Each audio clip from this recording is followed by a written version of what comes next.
Hi, I'm Emma.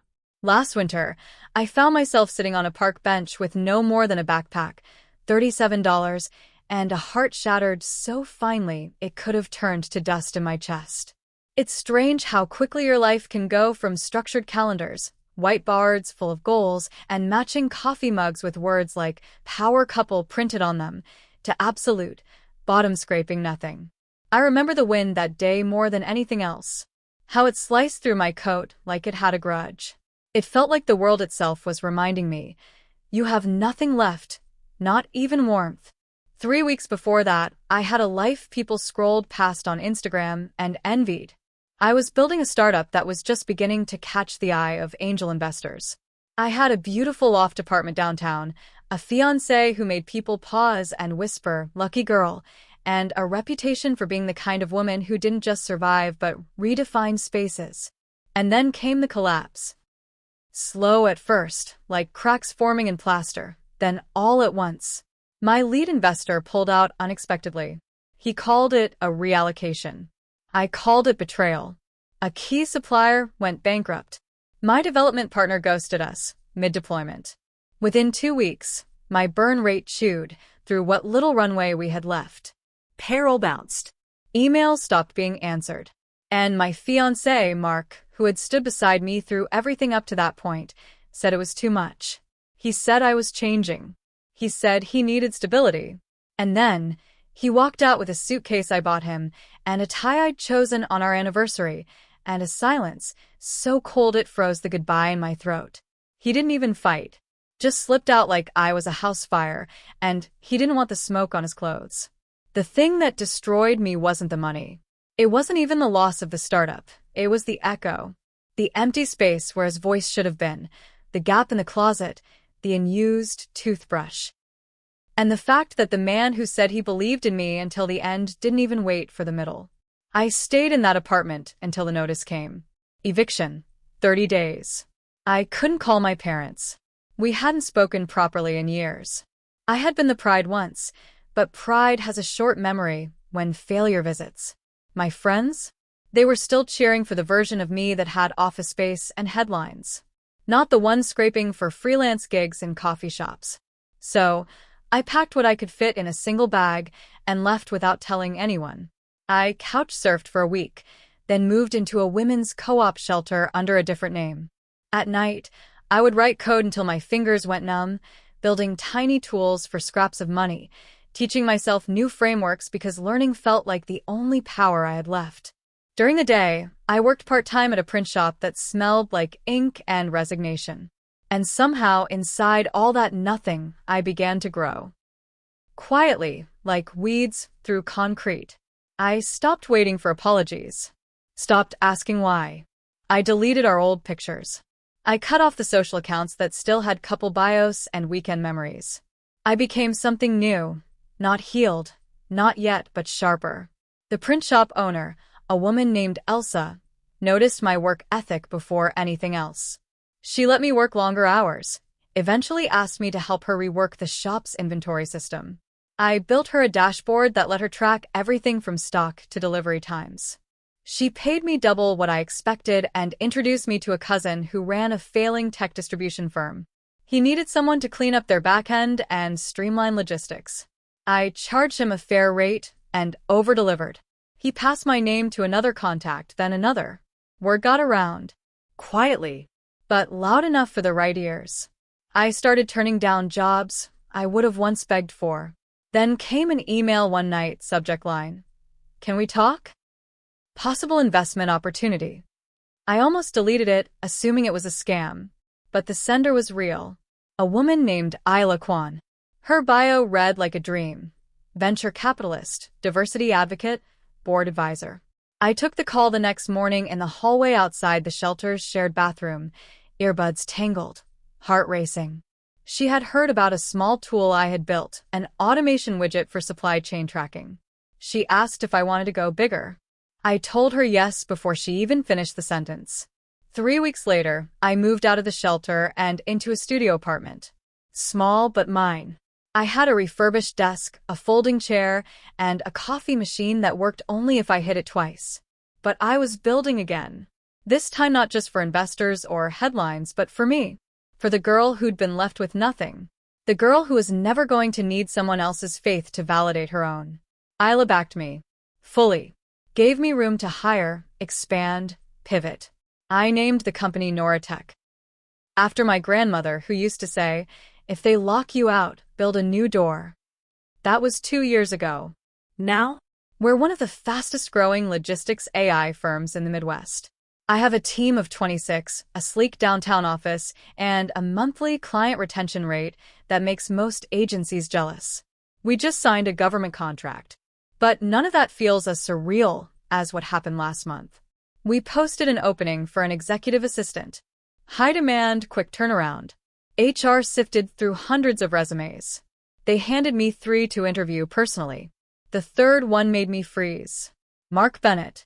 He had changed his last name slightly, but the cover letter gave it away. Same writing style, same achievements he used to brag about. Same degree. Same ego repackaged in desperation. I hadn't heard from him in over 2 years. No calls. No texts. Just silence. And now here he was, applying for a job one step below the position he used to mock. When he left me, he said he wanted more. He said he couldn't stay in a life where failure clung to everything like smoke. And now he wanted to sit outside my office door and take notes. I told HR to schedule him as the last interview slot. I needed to see it, needed to feel that moment in my bones, not out of cruelty, but to stitch together the part of me that still carried the echo of his goodbye. He walked in wearing the same cologne, the same tired charm, but something in his posture was smaller, like time had deflated the edges of his arrogance. He didn't recognize me at first. I waited, let the silence stretch long enough for discomfort to make his eyes dart. Then I said my name. Full. Sharp. It hit him like a punch. He blinked. Swallowed. His voice faltered when he said, I didn't know this was your company. I nodded. I didn't say much. I let him talk. Let him explain that he'd hit a rough patch, that things hadn't worked out the way he planned, that he was rebuilding. I didn't ask questions. I didn't nod. I just listened, like I was studying a man I once thought I couldn't live without. Now, he couldn't afford to walk out on this interview. He asked for another chance, not with me personally, but professionally. He said he admired what I'd built, that he'd be lucky to be a part of it. I thanked him for his time. He left the office without looking back. But I didn't delete the application. I hired him, not out of revenge, not to humiliate him, but because I wanted him to see what real resilience looked like, to sit across from what he walked away from and realize the storm he escaped became a kingdom without him. And this was only the beginning. He started the following Monday. HR gave him a badge. I gave him a desk outside my office with a neutral gray chair, a laptop, and a black notebook embossed with the company's logo. I didn't assign anything personal. I didn't make eye contact for more than necessary. I treated him like every other assistant we'd had before. Respectful, professional, distant. But the air around us carried history, like the dust in old rooms. No one else in the office knew. Not at first. They just knew he was quiet, punctual, and didn't ask many questions. But I noticed the way his fingers trembled slightly when he handed me a printed agenda. The way he double-checked calendar invites. The way he avoided standing too close. He had once known everything about me, my morning routines, my favorite tea, how I liked my notes formatted, and now he had to relearn all of it under glass. He never brought up our past. Not once. But it lived between us, breathing heavily behind every conversation we didn't have. And still, I kept him there. Not because I wanted him to suffer, but because it grounded me. Watching him answer phones and take messages reminded me of who I had become, and how far I had come without him. It would have stayed like that, unspoken, frozen, if not for the gala. We had been invited to an innovation summit in Chicago. Government contractors, media, angel investors, the works. My name was printed on the keynote schedule. Our booth was set beside companies 5 times our size. I didn't want to take him. I almost brought Clara, our operations lead, but she'd fallen ill the night before. Mark was the only one who knew our full schedule and logistics. Reluctantly, I told him to pack a bag and meet me at the airport. He didn't say a word, just nodded and disappeared down the hall like he'd been waiting for the chance to prove something. At the airport, he was careful, professional. He didn't sit too close at the gate. Didn't talk unless I initiated. But once we reached the hotel and checked into separate rooms, the silence started to crack. That night, after the summit's opening mixer, I returned to my suite and found a gift on the desk. A small box, neatly wrapped, no note. Inside was a lapel pin in the shape of a phoenix. Simple, elegant, symbolic. I stared at it longer than I should have. I didn't wear it, but I didn't throw it away either.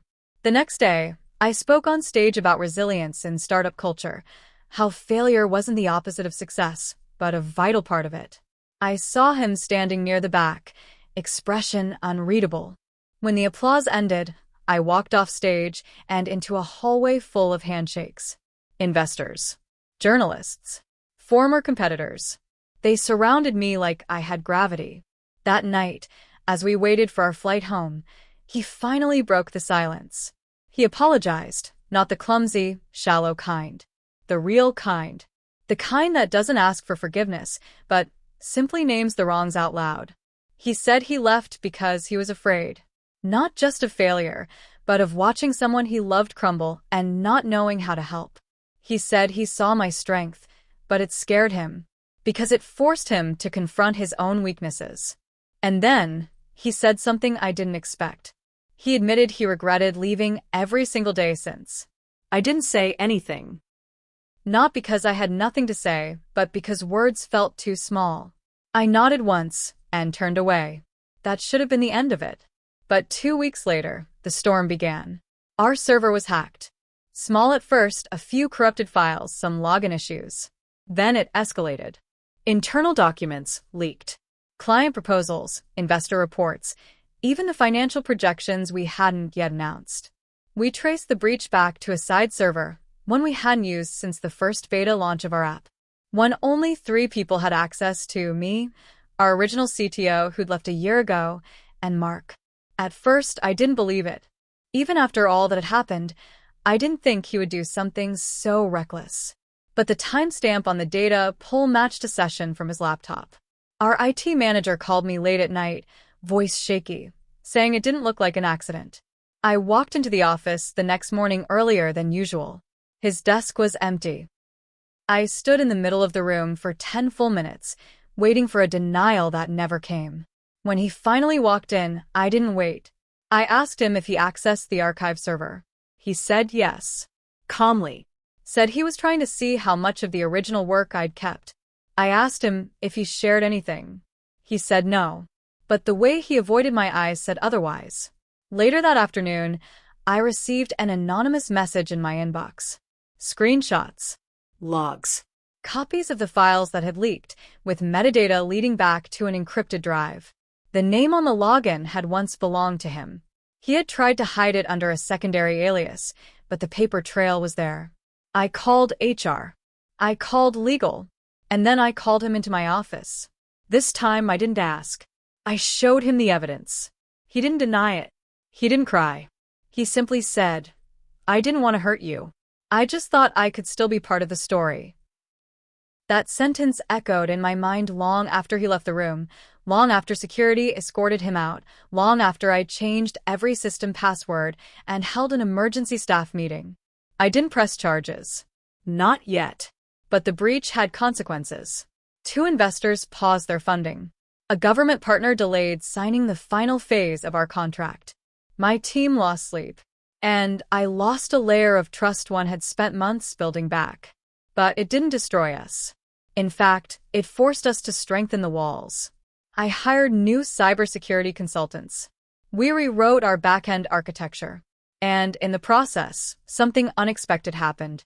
One of our junior devs, Mila, discovered an optimization route that would later cut client onboarding time by nearly 40%. A mistake gave birth to a breakthrough. 3 weeks after the breach, I received an envelope in the mail. No return address. Inside was the Phoenix pin. No note. Just the symbol. I locked it in my desk drawer and moved on. But just when I thought the storm had passed, another twist arrived. Mark wasn't acting alone. A company we had once pitched to, an old competitor, was launching a new platform with features uncannily similar to ours. Too similar. It included design structures, delivery maps, and even phrasing from our internal documents. A mole. A full leak. And Mark had only been the beginning. The game had shifted, and I was no longer playing defense. I didn't sleep the night I saw the demo. The rival company had launched a teaser for their new logistics suite during a flashy investor webinar. It was polished, branded with a navy and gold theme that screamed overfunded mediocrity. At first glance, it looked like just another attempt to compete in a saturated market. But as I watched the walkthrough, my fingers clenched around the mug in my hands. The dashboard layout, the modular shipment tracker, the phrasing in the onboarding sequence, smart freight clusters, and adaptive pacing engines. Those weren't just generic ideas. Those were my phrases, my builds, my original documentation. They had stolen not just the concept, but the skeleton, the muscle, the skin, and they were about to sell it as their own. I called Isla that same night. She picked up on the second ring, as if she'd been waiting. I didn't need to say much. She knew what I was feeling before I said it aloud. She told me to gather every internal timestamp document, development trail, prototype note, every recorded meeting from the early build stages. She told me to find everything, every crumb, before it disappeared. So I did. I pulled 3 all-nighters back to back. My apartment floor was covered in printed archives. My laptop had a dozen folders open at once. By dawn of the 4th morning, I had built a chronological timeline that proved 2 things without a shadow of doubt. The rival product had been developed after ours, and the similarities weren't coincidental. That's when I remembered something Mark had said the day he was fired. I just thought I could still be part of the story. At the time, it felt like a pathetic justification. But now it felt like a hint, a clue, a partial confession. And as I dug further into the encrypted server logs, I found something buried beneath the code, an old zip folder labeled for _Raymond_final. Raymond was a name I hadn't thought of in years. Raymond Ellis, the founder of Gridlock AI, the very competitor who is now days away from launching their stolen clone of my platform. Mark had once interned under Raymond after college. They'd kept in touch, loosely. But during the last few months of our relationship, right before everything fell apart, Mark had reconnected with him under the guise of networking. At the time, I thought nothing of it. Now I realized it had all been planned. Mark hadn't just betrayed me. He'd sold my work to someone he once idolized. And Raymond? He'd wrapped it in a prettier skin and called it his own. I printed out the final timeline, cross-referenced the dates, and uploaded everything to a locked, read-only drive. Then I called Nyla, the attorney I'd worked with during the early formation of Noratech. She'd always said, "Keep your documentation. You never know who'll try to rewrite your origin story." She met me at the firm's downtown office that same evening, her face unreadable as she flipped through the file. After an hour of silent reviewing, she closed the folder and said the words I was hoping for. "You have a case. A strong one." We filed the temporary injunction the next day. A cease and desist letter followed within 48 hours. Gridlock denied everything. Called it a coincidence. A parallel development track. They even accused me of overreacting and stalling innovation. But I had receipts. And more than that, I had momentum. Within a week, 2 tech blogs picked up the story. The timing of their demo matched the breach. My code snippets, compared to theirs, were nearly identical. Suddenly, sympathy turned public. Whispers began circulating in the venture capital community. Gridlock's upcoming Series C funding round was put on pause. Their board members started requesting internal audits. I didn't care for the applause or the drama. I just wanted the truth to speak louder than the headlines ever could.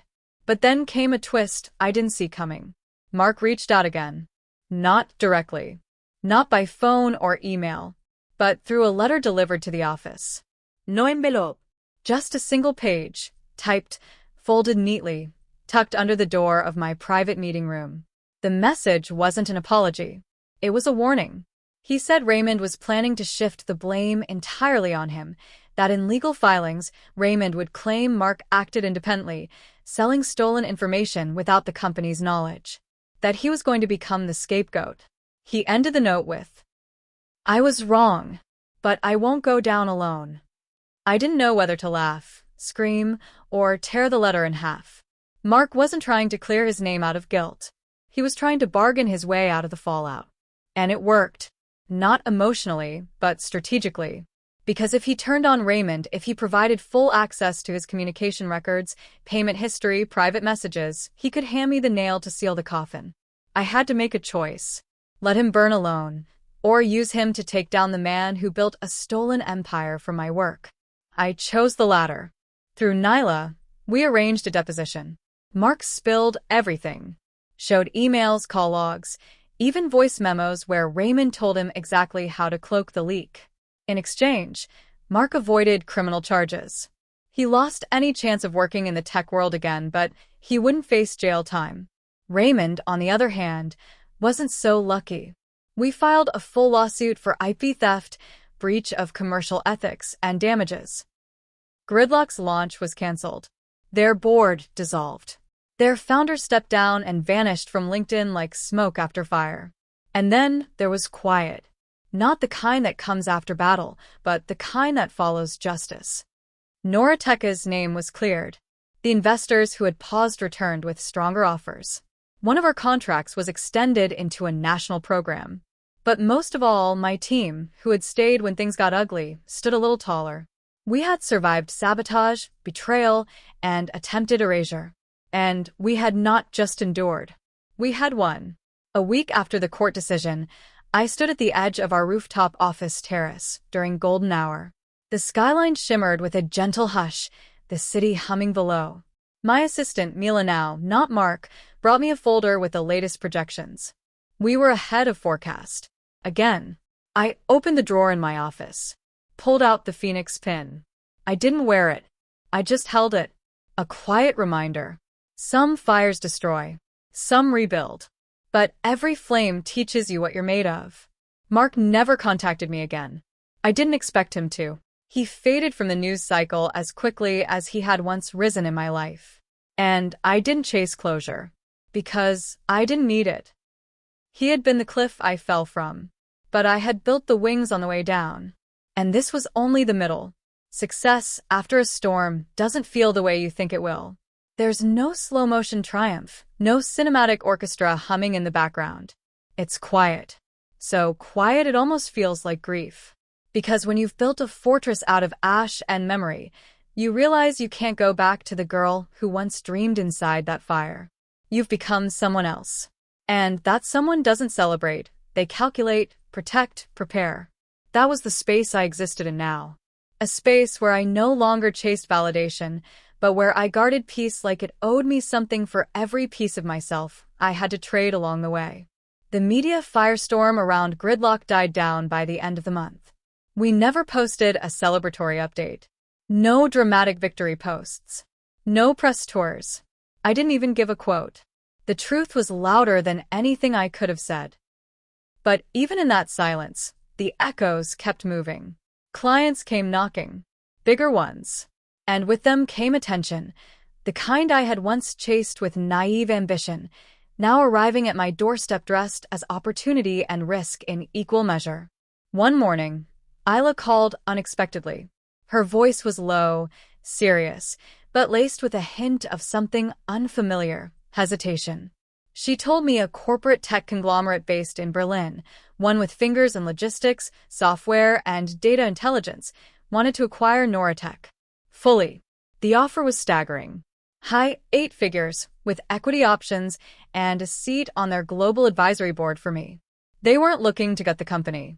They wanted to integrate our platform as the spine of their new infrastructure expansion.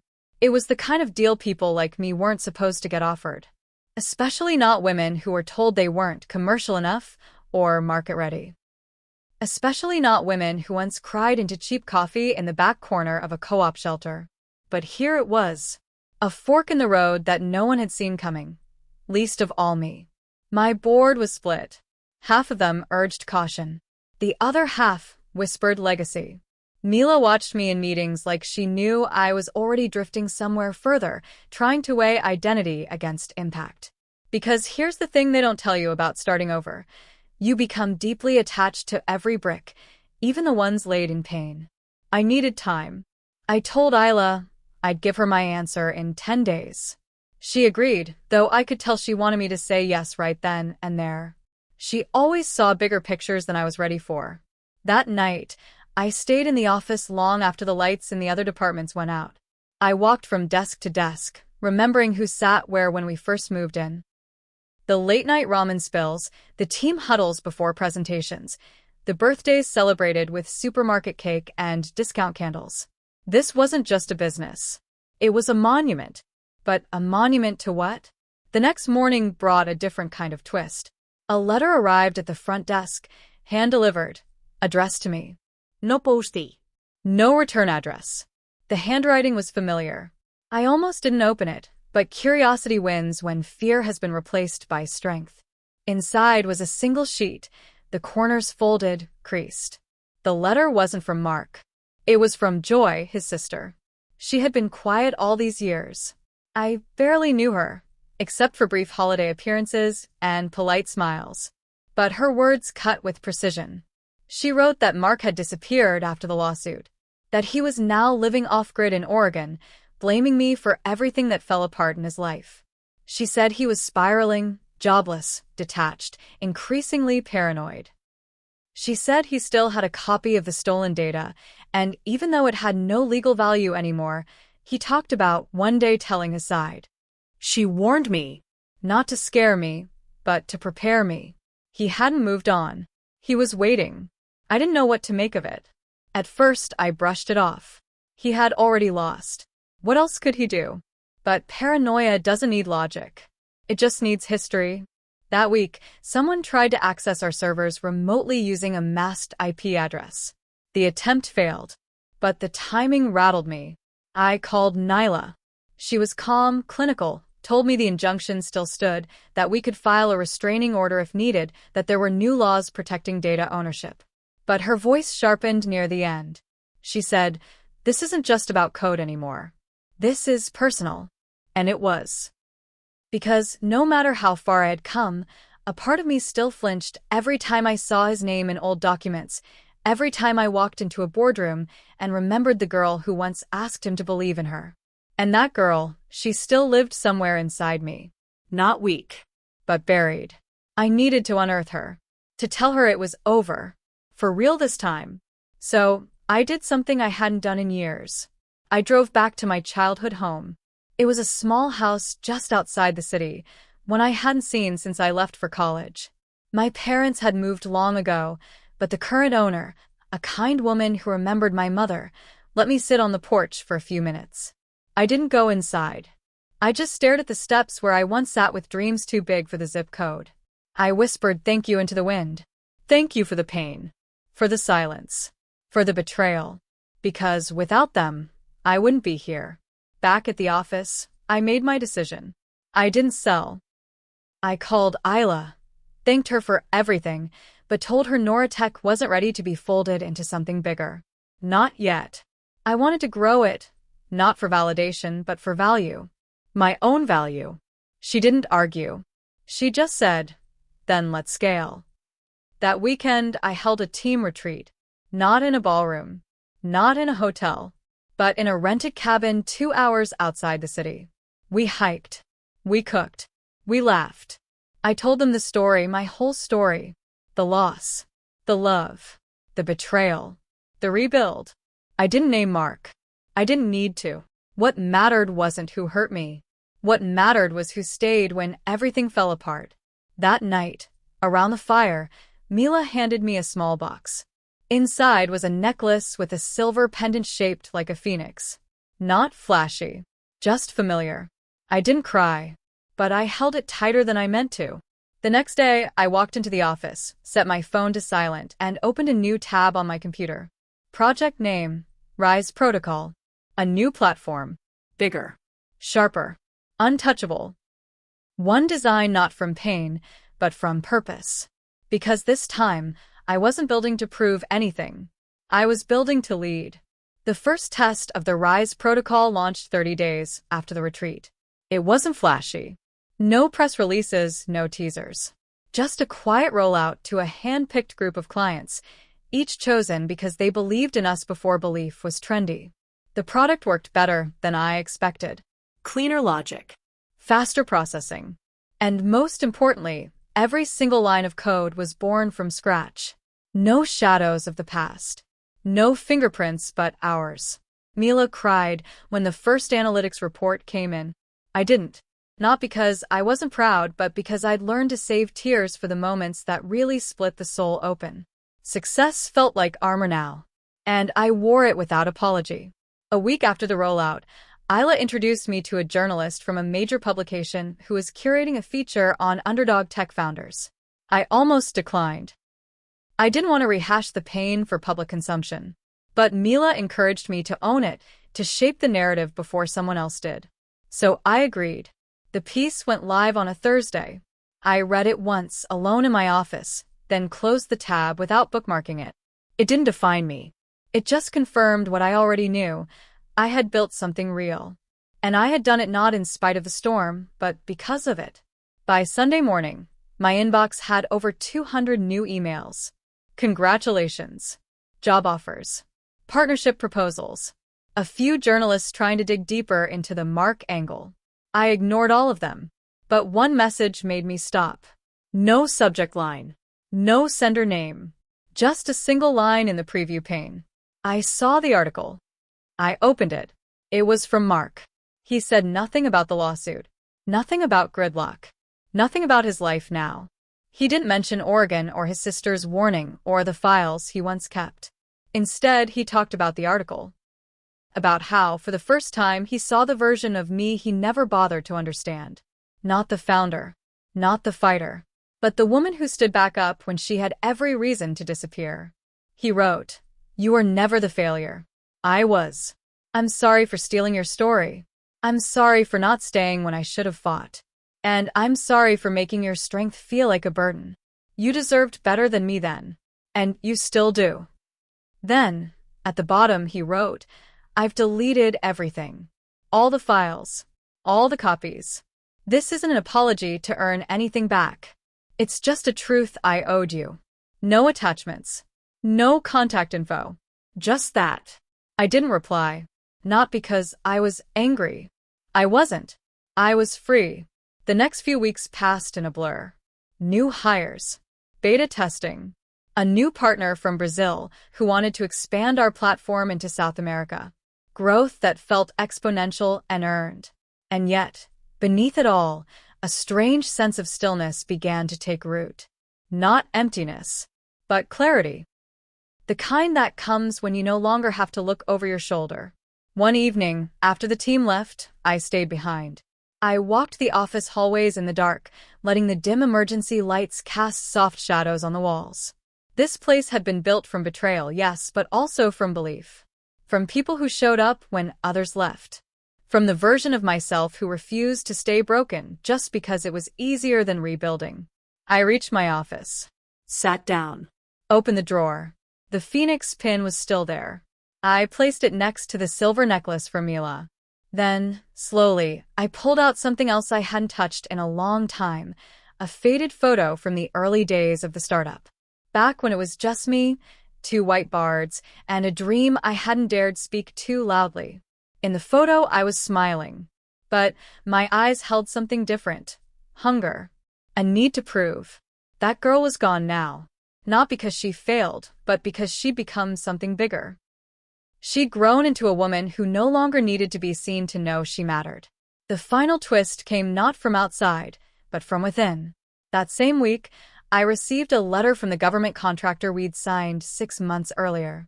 They wanted to transition our platform into a central system for nationwide transport hubs. Not just integration. Ownership. The offer wasn't financial. It was structural. They wanted to co-develop a public-private infrastructure AI system. And they wanted me to lead the initiative. Not as a vendor. As the chief architect. The letter ended with one sentence. We don't just want your product. We want your mind. I laughed. For the first time in weeks, a full laugh. Because here it was, the proof that I had not only survived everything that tried to undo me. I had built something no one could steal. Not anymore. I said yes. Not because I needed the power, but because it was time to lead beyond myself. The day the announcement went live, I stood in front of my team in the main hall. No script. No projection slides. Just truth. I told them the story. All of it. Not to dramatize, but to anchor. To remind them that behind every line of code, every product launch, every sleepless night, there was a heartbeat. And it was real. They clapped. Not politely, but thunderously. Later that evening, as I turned off the lights one by one, I paused at the last switch near the front door. I looked back at the space. The desks. The chairs. The whiteboards now filled with strategy, not survival. I whispered one last thing into the dark. You didn't break me. You built me. And with that, I stepped into the night, not looking back, because the story wasn't just mine anymore. It had become a legacy.